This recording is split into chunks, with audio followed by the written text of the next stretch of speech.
And despair is infectious, meaning you catch it. I got it, and you come in, and after a while, guess what? I keep telling you why. Nope, not in this place. And these places have names that people give them that suggest this is one of those places you don't get out of, and Harlem certainly was one of those places. But this is what we learned.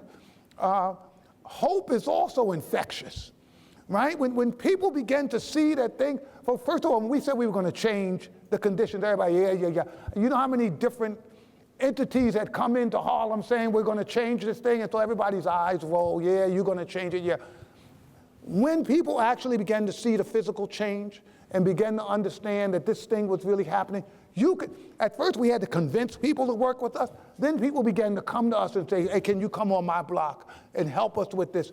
That sense of growing up and having a belief. I'll give you one last example. Harlem was the kind of place that if a kid ended up at a place like this, they might get on the front page of Time magazine, right? There'd be this big story, kids makes it out of the hood.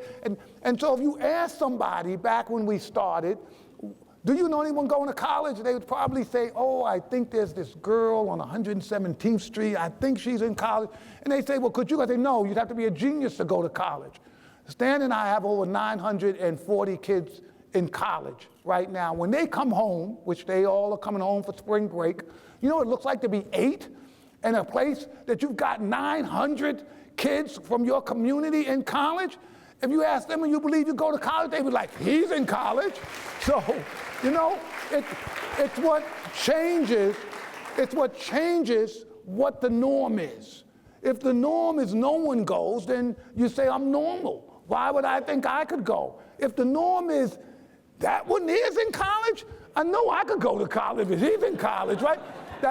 And that's real. When that becomes the norm, young people just have a different sense of what it means to be hopeful, because even if you're trapped right now, right, even if you're in a house, your mom's is struggling, she has mental health issues, maybe they're drug addict, maybe your brother's in jail, you see a path out of this that doesn't involve you risking your life or risking imprisonment, because you see examples of it each day. There's hope right here, and she's got hope in that kind of sense of opportunity, I think, is what had made America great.